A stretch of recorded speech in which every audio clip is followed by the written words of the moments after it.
ନମସ୍କାର, ଶୁଭ ସକାଳ ଦର୍ଶକ ବନ୍ଧୁ। ଆଜି ହେଉଛି ଅକ୍ଟୋବର 17 ତାରିଖ ଶୁକ୍ରବାର। ଚାଲନ୍ତୁ ନଜର ପକାଇବା ଆଜିର ଗୁରୁତ୍ୱପୂର୍ଣ୍ଣ ଖବର ଉପରେ। ଆଜିର ପ୍ରଥମ ଖବର, ସୁଭଦ୍ରା ଯୋଜନାରୁ ବଞ୍ଚିତ ଥିବା ମହିଳାଙ୍କୁ ମିଳିବ 2ଟି କିସ୍ତିର ଟଙ୍କା। ରାଜ୍ୟ ସରକାରଙ୍କ ପକ୍ଷରୁ ପ୍ରତି ମହିଳାଙ୍କୁ ବାର୍ଷିକ 10,000 ଟଙ୍କା ସହାୟତା ରାଶି ସୁଭଦ୍ରା ଯୋଜନା ମାଧ୍ୟମରେ ପ୍ରଦାନ କରାଯାଉଛି। ଏଥିରେ ଅନେକ ମହିଳା ବଞ୍ଚିତ ଅଛନ୍ତି। ଏପର୍ଯ୍ୟନ୍ତ ସେମାନଙ୍କୁ ସୁଭଦ୍ରା ଟଙ୍କା ମିଳିନାହିଁ, କିନ୍ତୁ ଏମାନଙ୍କ କଥା ସରକାର ଚିନ୍ତା କରୁଛନ୍ତି। ବର୍ତ୍ତମାନ ସୁଭଦ୍ରା ସମୀକ୍ଷା ବୈଠକ ଏଥିପାଇଁ ବସିଥିଲା। ଏହି ବୈଠକରେ ନିଷ୍ପତ୍ତି ହୋଇଛି ଯେ ଯେଉଁ ମହିଳାମାନେ ସୁଭଦ୍ରା ଟଙ୍କା ପାଇନାହାନ୍ତି ସେମାନଙ୍କୁ ଟଙ୍କା ମିଳିବ। ଏନେଇ ସୂଚନା ପ୍ରଦାନ କରିଛନ୍ତି ଉପମୁଖ୍ୟମନ୍ତ୍ରୀ ପ୍ରଭାତୀ ପରିଡା। ସେ କହିଛନ୍ତି ଯେ ଅନେକ ଯୋଗ୍ୟ ହିତାଧିକାରୀ ଟଙ୍କା ପାଇବାରୁ ବଞ୍ଚିତ ହୋଇଛନ୍ତି। ସେ ଆହୁରି କହିଛନ୍ତି ଯେ କାହିଁକି ବଞ୍ଚିତ ହେଲେ, ରାସନ କାର୍ଡ ସେମାନଙ୍କର ଅଛି କି ନାହିଁ ତାହା ସମୀକ୍ଷା ହେବ। ପୂର୍ବରୁ ଟଙ୍କା ପାଇଥିଲେ ଏବେ 2ଟି ଯାକ କିସ୍ତି କଟି ଯାଇଛି। ଏକାବେଳକେ ସେମାନଙ୍କୁ 2ଟି କିସ୍ତି ଟଙ୍କା ମିଳିବ ବୋଲି ଖବର ମିଳିଛି। ପରବର୍ତ୍ତୀ ଖବର, ଏହି ଦିନଠୁ ପିଏମ ଆବାସ ବଣ୍ଟନ ଆରମ୍ଭ। ଭିନ୍ନକ୍ଷମ ଘର ଖଣ୍ଡେ ପାଇଁ ଅନେଇ ବସିଥିବା ଲକ୍ଷ ଲକ୍ଷ ପରିବାର ପାଇଁ ଆସିଲା ଖୁସି ଖବର। ନଭେମ୍ବର ମାସରୁ ଆରମ୍ଭ ହେବ ପିଏମ ଆବାସ ଯୋଜନା ବଣ୍ଟନ ପ୍ରକ୍ରିୟା। ପର୍ଯ୍ୟାୟକ୍ରମେ ଲୋକଙ୍କୁ ଦିଆଯିବ ଆବାସ ଘର। ଏନେଇ ଗ୍ରାମ ଉନ୍ନୟନ ମନ୍ତ୍ରୀ ରବି ନାରାୟଣ ନାୟକ ସୂଚନା ଦେଇଛନ୍ତି। ଭାଗ ହୋଇଥିବା ଏକ ଭିନ୍ନକ୍ଷମ ହିତାଧିକାରୀଙ୍କୁ ମଧ୍ୟ ଘର ଦେବେ ସରକାର। ଏହାସହ ପ୍ରଧାନମନ୍ତ୍ରୀଙ୍କ ଜନ୍ମଦିନ ଅବସରରେ ଅନ୍ତର୍ଦୟ ଯୋଜନାରେ ହିତାଧିକାରୀଙ୍କୁ ଘର ବାଣ୍ଟିବେ ସରକାର। ପରେ ପର୍ଯ୍ୟାୟକ୍ରମେ ଘର ପାଇବେ ହିତାଧିକାରୀ ବୋଲି ଖବର ମିଳିଛି। ପରବର୍ତ୍ତୀ ଖବର, ଆସିଲା ଦୀପାବଳି। କଟକଣା ଏଥର ମାତ୍ର 2 ଘଣ୍ଟା ଫୁଟିବ ବାଣ। ପାଖେଇ ଆସିଲାଣି ଆଲୋକର ପର୍ବ ଦୀପାବଳି। ଚଳିତ ବର୍ଷ ଅକ୍ଟୋବର 20 ତାରିଖରେ ସାରା ଦେଶ ପାଳନ କରିବ ଦୀପାବଳି। ତେବେ ପ୍ରତିଥର ବାଣକୁ ନେଇ ଗାଇଡଲାଇନ ଆସୁଥିବା ବେଳେ ଚଳିତ ବର୍ଷ ରାଜ୍ୟ ପ୍ରଦୂଷଣ ନିୟନ୍ତ୍ରଣ ବୋର୍ଡ ପକ୍ଷରୁ ବାଣ ଫୁଟେଇବାର ସମୟକୁ ନେଇ ଗାଇଡଲାଇନ ଜାରି କରାଯାଇଛି। ଚଳିତ ବର୍ଷ ଦୀପାବଳିରେ ବାଣ ଫୁଟେଇବା ଲାଗି ସମୟ ବି ନିର୍ଦ୍ଧାରିତ ହୋଇଛି। ଏଥର କେବଳ 7ରୁ 9ଟା ଭିତରେ ସୀମିତ ରହିବ ବାଣ ଫୁଟା, ଅର୍ଥାତ୍ କେବଳ 2 ଘଣ୍ଟା ପାଇଁ ସମସ୍ତେ ବାଣ ଫୁଟାଇ ପାରିବେ। ଏହି ନିୟମକୁ ସମସ୍ତେ ମାନିବାକୁ ଅନୁରୋଧ କରାଯାଇଛି। ଯେଉଁମାନେ ଏଥିରେ ଖିଲାପ କରିବେ ସେମାନଙ୍କ ବିରୁଦ୍ଧରେ ଆଇନଗତ କାର୍ଯ୍ୟାନୁଷ୍ଠାନ ଗ୍ରହଣ କରାଯିବ ବୋଲି ଜଣାଯାଇଛି। ଖାଲି 2 ଘଣ୍ଟାର ସମୟ ନୁହେଁ, ଅଧିକ ଶବ୍ଦ ସୃଷ୍ଟି କରିଥିବା ବାଣ ଫୁଟେଇବାକୁ ମଧ୍ୟ ବର୍ଜନ କରାଯାଇଛି। ଲୋକେ ଯେଉଁ ବାଣ ଫୁଟେଇବେ ତାର ଶବ୍ଦ 125 ଡେସିବଲରୁ ଅଧିକ ହୋଇପାରିବ ନାହିଁ। ଶାନ୍ତି କ୍ଷେତ୍ର ଯେମିତିକି ବଗିଚା, ପାର୍କ, ହସ୍ପିଟାଲ, ଶିକ୍ଷାନୁଷ୍ଠାନ, କୋର୍ଟ, ମନ୍ଦିର ପାଖରେ ବାଣ ଫୁଟେଇବାକୁ ବର୍ଜିତ କରାଯାଇଛି। ଖୋଲା ଜାଗାରେ ଯଦି କେହି ବାଣ ଫୁଟାଇବାକୁ ଚାହିଁବେ ତାହା ସୁଯୋଗ ବାଣ ହିଁ ହୋଇଥିବ ବୋଲି ଖବର ମିଳିଛି। ପରବର୍ତ୍ତୀ ଖବର, ଗାଜାରେ ଶାନ୍ତିର ସୂର୍ଯ୍ୟୋଦୟ। ଗାଜା ଶାନ୍ତି ସମ୍ମିଳନୀରେ ମୋଦିଙ୍କୁ ପ୍ରଶଂସା କଲେ ଟ୍ରମ୍ପ। ଭାରତ ଗୋଟିଏ ମହାନ ଦେଶ ବୋଲି କହିବା ସହିତ ମୋଦିଙ୍କ ଜଣେ ଭଲ ବନ୍ଧୁ ବୋଲି ଅଭିହିତ କରିଛନ୍ତି ଆମେରିକା ରାଷ୍ଟ୍ରପତି ଡୋନାଲ୍ଡ ଟ୍ରମ୍ପ। ଇଜିପ୍ଟରେ ଅନୁଷ୍ଠିତ ସମ୍ମିଳନୀରେ ଟ୍ରମ୍ପ ତାଙ୍କର ଅଭିଭାଷଣ ବେଳେ ମୋଦିଙ୍କ ପ୍ରଶଂସା କରିଛନ୍ତି। ଏହି ସମ୍ମିଳନୀରେ 20ଟି ଦେଶର ପ୍ରତିନିଧି ଯୋଗ ଦେଇଥିଲେ। ଏହା ପୂର୍ବରୁ ମୋଦି ଓ ଟ୍ରମ୍ପ ଫୋନ ଯୋଗେ କଥାବାର୍ତ୍ତା ହୋଇଥିଲେ।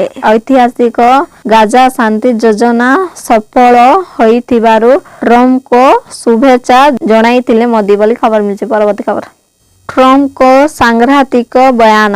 ଆମେରିକା ଟାର୍ଗେଟରେ ଚୀନ। ଆମେରିକା ଚୀନ ଉପରେ ଅତିରିକ୍ତ ଶୁଳ୍କ ଲାଗୁ କରିବା ପରେ ଏବେ ଗୋଟିଏ ପରେ ଗୋଟିଏ ଅଭିଯୋଗ ଆଣିଛି। ଏବେ କହିଛି ଚୀନ ଚାହୁଁଛି ପୁରା ବିଶ୍ୱକୁ କଣ୍ଟ୍ରୋଲ କରିବା ପାଇଁ, ହେଲେ ଏହା ଆଦୌ ହେବାକୁ ଦିଆଯିବନି। କେବଳ ଆର୍ଥିକ ସ୍ତରରେ ବିଶ୍ୱକୁ ନିଜ ଆୟତ୍ତରେ ନେବାକୁ ଚାହୁଁଛି ତାହା ନୁହେଁ, ବରଂ ସାମରିକ କ୍ଷେତ୍ରରେ ବି ନେତୃତ୍ୱ ନେବାକୁ ଚୀନ ଫୋନ କରୁଛି, ଯାହା ବିଶ୍ୱ ପାଇଁ ବଡ଼ ବିପଦ ହୋଇପାରେ ବୋଲି ଟ୍ରମ୍ପ କହିଛନ୍ତି ବୋଲି ଖବର ମିଳିଛି। ପରବର୍ତ୍ତୀ ଖବର, ପୀଡ଼ିତାଙ୍କ ସହ କଥା ହେଲେ ମୁଖ୍ୟମନ୍ତ୍ରୀ।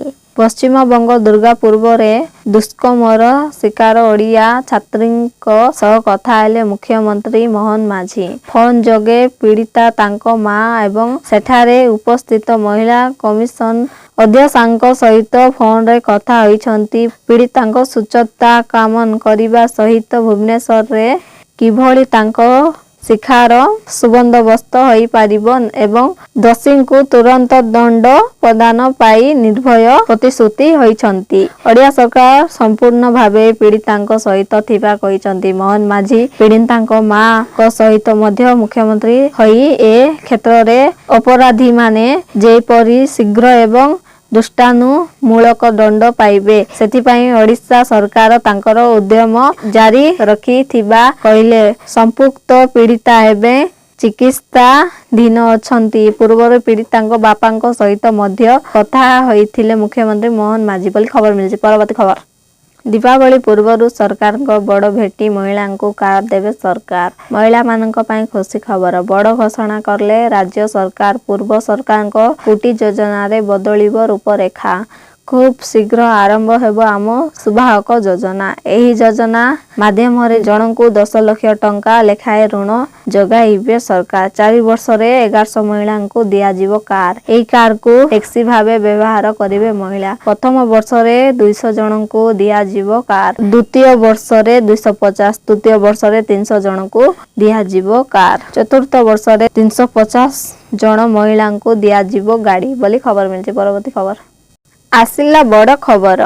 ଜୟତଳକିଆ ହେବ ବିଜେପିର ନୂଆପଡ଼ା ପ୍ରାପ୍ତି ସବୁକିଛି ଫାଇନାଲ ହୋଇସାରିଛି। ବେଳକ ଘୋଷଣା ବାକି ଅଛି। ଏନେଇ ଆଜି କନକ ନ୍ୟୁଜକୁ ଏକ୍ସକ୍ଲୁସିଭ ସୂଚନା ଦେଇଛନ୍ତି ରାଜ୍ୟସଭା ସାଂସଦ ଶ୍ରୀଜିତ କୁମାର। ତାଙ୍କ ସୂଚନା ମୁତାବକ ବିଜେପି ନୂଆପଡ଼ା ଉପନିର୍ବାଚନ ପାଇଁ ଜୟତଳକିଆଙ୍କୁ ପ୍ରାର୍ଥୀ କରିବ। ଆସନ୍ତା 16 ତାରିଖରେ ସେ ନାମାଙ୍କନ କରିବେ। ଏହା ସହିତ ମୁଖ୍ୟମନ୍ତ୍ରୀ ମୋହନ ମାଝୀ ମଧ୍ୟ 16 ତାରିଖରେ ନୂଆପଡ଼ା ଗସ୍ତ କରିବେ ଆଉ ନାମାଙ୍କନ ଦାଖଲ ସମୟରେ ଉପସ୍ଥିତ ରହିବେ। ସେହିଦିନ ପ୍ରାୟ 2000ରୁ ଅଧିକ କଂଗ୍ରେସ ଏବଂ ବିଜେଡି କର୍ମୀ ବିଜେପିରେ ସାମିଲ ହେବେ ବୋଲି ସୂଚନା ଦେଇଛନ୍ତି ବିଜେପିର ରାଜ୍ୟସଭା ସାଂସଦ ସୁଜିତ କୁମାର ବୋଲି ଖବର ମିଳିଛି। ପରବର୍ତ୍ତୀ ଖବର। ସରିଲା ଶ୍ରୀମନ୍ଦିରର ପ୍ରଥମ ସୁରକ୍ଷା ସର୍ବ କମିଟି ବୈଠକ। ସରିଲା ଶ୍ରୀମନ୍ଦିର ସୁରକ୍ଷା ସର୍ବ କମିଟି ବୈଠକ। ଶ୍ରୀମନ୍ଦିର ସୁରକ୍ଷାକୁ ନେଇ ବୈଠକରେ ହୋଇଛି ଅନେକ ଗୁରୁତ୍ୱପୂର୍ଣ୍ଣ ଆଲୋଚନା। ଗିରୀଶ ଚନ୍ଦ୍ର ମୁର୍ମୁଙ୍କ ଅଧ୍ୟକ୍ଷତାରେ ନୀଳନ୍ଦ୍ରି ଭକ୍ତ ନିବାସ ସଭାଗୃହରେ ଆସିଥିବା ବୈଠକ ମୁର୍ମୁଙ୍କ ସହ କମିଟିରେ ଅନ୍ୟ 8 ଜଣ ସଦସ୍ୟ ଉପସ୍ଥିତ ଥିଲେ। ଏହି ବୈଠକରେ ଶ୍ରୀମନ୍ଦିରର ଭିତ୍ତିଭୂମି ସରଞ୍ଜାମ ମନ୍ୟ ପାୱାରରେ ସହ ସିକ୍ୟୁରିଟି ଡ୍ରିଲ ପ୍ରୋଟୋକଲକୁ ମଜବୁତ କରି ବ୍ୟାପକ ସୁରକ୍ଷା ଯୋଜନା ପ୍ରସ୍ତୁତ ହୋଇଛି। ତେବେ ଖର୍ଚ୍ଚ ହେବ ସୁରକ୍ଷା ଦୃଷ୍ଟିରୁ କଣ ପଦକ୍ଷେପ ନିଆଯିବ ଏବଂ ରେଡ୍ ଜୋନ୍ ଘୋଷଣା ପରେ ଗ୍ରାଉଣ୍ଡରେ କିପରି କାର୍ଯ୍ୟକାରୀ କରାଯିବ ସେ ନେଇ ମଧ୍ୟ ଆଲୋଚନା ହୋଇଛି। ମନ୍ଦିର ବାହାରେ ଭିତରେ ଓ ପୁରୀରେ ଶୃଙ୍ଖଳା ଏବଂ ସୁରକ୍ଷା କଡ଼ାକଡ଼ି ହେବା ନେଇ ହୋଇଛି ଆଲୋଚନା ବୋଲି ଖବର ମିଳିଛି। ପରବର୍ତ୍ତୀ ଖବର। ଏହି ଚାଷୀଙ୍କ ଆକାଉଣ୍ଟକୁ ଆସିବନି ପିଏମ୍ କିଷାନ ନିଧି ଯୋଜନାର 21ତମ କିସ୍ତି। ଦେଶରେ ଲକ୍ଷ ଲକ୍ଷ ଚାଷୀ ବାସ କରନ୍ତି। ତଥାପି ସେମାନଙ୍କ ମଧ୍ୟରୁ ଅନେକ ଚାଷ କରି ଅଧିକ ରୋଜଗାର କରିପାରୁନାହାନ୍ତି। ଏହି ଚାଷୀମାନଙ୍କୁ ଆର୍ଥିକ ସହାୟତା ପ୍ରଦାନ କରିବା ପାଇଁ ଭାରତ ସରକାର ପ୍ରଧାନମନ୍ତ୍ରୀ କିଷାନ ସମ୍ମାନ ନିଧି ଯୋଜନା ଚଳାଉଛନ୍ତି। ଏହି ଯୋଜନା ଅଧୀନରେ ଯୋଗ୍ୟ ଚାଷୀମାନେ ପ୍ରତିବର୍ଷ 6000 ଅଧିକ ସହାୟତା ପାଆନ୍ତି ଯାହା 3ଟି ସମାନ କିସ୍ତିରେ ସିଧାସଳଖ ସେମାନଙ୍କ ଆକାଉଣ୍ଟକୁ ସ୍ଥାନାନ୍ତରିତ ହୁଏ। ଏହି ଯୋଜନାର ମୋଟ 20 କିସ୍ତି ଏପର୍ଯ୍ୟନ୍ତ ଦିଆ ସରିଛି। ଏବେ ଚାଷୀମାନେ 21ତମ କିସ୍ତି ପାଇଁ ଅପେକ୍ଷା କରିଛନ୍ତି। କିନ୍ତୁ ଏଥର ସମସ୍ତ ଚାଷୀ ଏହି କିସ୍ତି ପାଇବେ ନାହିଁ। ତାଲିକାରେ ଆପଣଙ୍କ ନାମ ଅନ୍ତର୍ଭୁକ୍ତ କି ନାହିଁ ତାହା ଜାଣନ୍ତୁ। ପ୍ରଧାନମନ୍ତ୍ରୀ କିଷାନ ସମ୍ମାନ ନିଧି ଯୋଜନା କିସ୍ତି ପାଇଁ ସରକାର କିଛି ଯୋଗ୍ୟତା ମାନଦଣ୍ଡ ସ୍ଥାପନ କରିଛନ୍ତି। ଅନେକ ଚାଷୀ ଏପର୍ଯ୍ୟନ୍ତ ଯୋଜନା ପାଇଁ ଆବଶ୍ୟକୀୟ କାର୍ଯ୍ୟ ସମାପ୍ତ କରିନାହାନ୍ତି। ଯେଉଁ ଚାଷୀମାନଙ୍କର ଆଧାର କାର୍ଡ ଲିଙ୍କ ନାହିଁ ସେମାନଙ୍କ ବ୍ୟାଙ୍କ ଆକାଉଣ୍ଟରେ ଭୁଲ ସୂଚନା ଅଛି କିମ୍ବା EKYC ପୂରଣ କରିନାହାନ୍ତି ସେମାନେ 21ତମ କିସ୍ତି ପାଇବେ ନାହିଁ। ପ୍ରଧାନମନ୍ତ୍ରୀ କିଷାନ ପୋର୍ଟାଲରେ ଏପରି ଅନେକ ଆକାଉଣ୍ଟକୁ ଅସ୍ଥାୟୀ ଭାବରେ ହୋଲ୍ଡରେ ରଖାଯାଇଛି। ଏହି ପ୍ରକ୍ରିୟା ସମାପ୍ତ ନହେବା ପର୍ଯ୍ୟନ୍ତ ଚାଷୀମାନେ ସେମାନଙ୍କର କିସ୍ତି ପାଇବେ ନାହିଁ।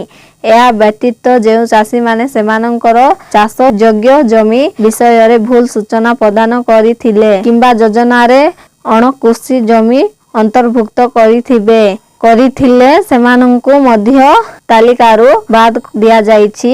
ଯଦି ଏହି ଚାଷୀମାନେ ସେମାନଙ୍କର ଭୁଲ ସଂଶୋଧନ କରନ୍ତି ତେବେ ସେମାନେ ପୁଣି ଥରେ ଲାଭ ପାଇପାରିବେ ବୋଲି ଖବର ମିଳିଛି। ପରବର୍ତ୍ତୀ ଖବର ଆସିଲା ବଡ଼ ଖବର, ଗାଡ଼ି ଚାଲାଣ ଫାଇନ୍ ହେଲା କୋହଳ।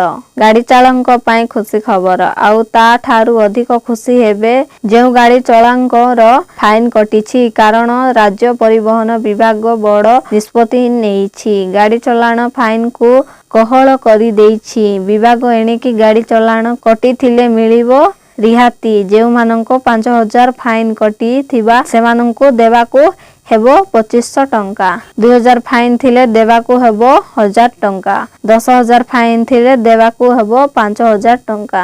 ପୂର୍ବରୁ କ୍ୟାବିନେଟ୍ ବୈଠକରେ ଏନେଇ ନିଷ୍ପତ୍ତି ହୋଇଥିଲା। 2025 ଜୁଲାଇ 31 ସୁଦ୍ଧା ଫାଇନ୍ କଟିଥିଲେ ମିଳିବ ରିହାତି ବୋଲି ଖବର ମିଳିଛି। ପରବର୍ତ୍ତୀ ଖବର ସରକାରୀ ଡାକ୍ତରଖାନାରେ ବଢ଼ିଲା ରୋଗୀଙ୍କ ଖାଦ୍ୟ ଖର୍ଚ୍ଚ।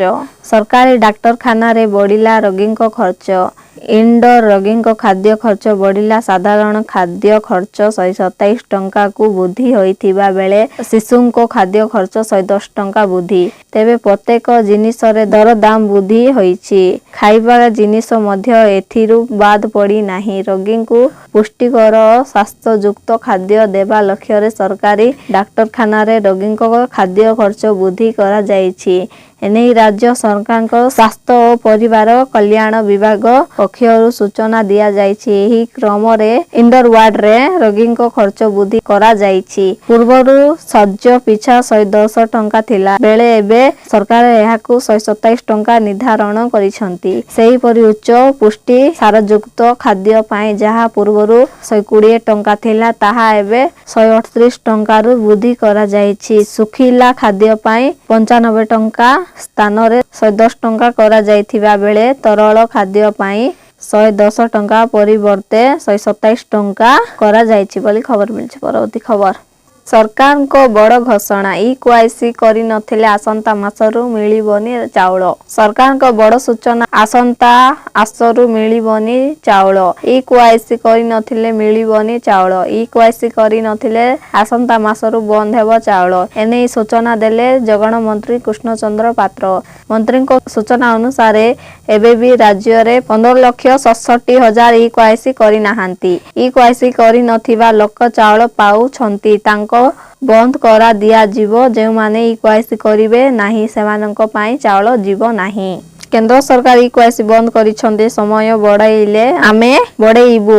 ବାଦ ପଡ଼ିଥିବା ହିତାଧିକାରୀ ଲିଖିତ ଭାବେ ଦେଲେ ବିଚାର କରାଯିବ ବୋଲି ଖବର ମିଳିଛି। ତ ଦର୍ଶକ ବନ୍ଧୁ, ଏ ଥିଲା ଆଜିର କେତୋଟି ଗୁରୁତ୍ୱପୂର୍ଣ୍ଣ ଖବର। ଭିଡ଼ିଓଟି ଯଦି ଭଲ ଲାଗିଛି ଲାଇକ୍ କରିବା ସହ ଆମ ଚ୍ୟାନେଲକୁ ସବସ୍କ୍ରାଇବ୍ କରନ୍ତୁ। ଆଉ ଭିଡ଼ିଓକୁ ଶେଷ ପର୍ଯ୍ୟନ୍ତ ଦେଖିଥିବାରୁ ଆପଣମାନଙ୍କୁ ବହୁତ ବହୁତ ଧନ୍ୟବାଦ।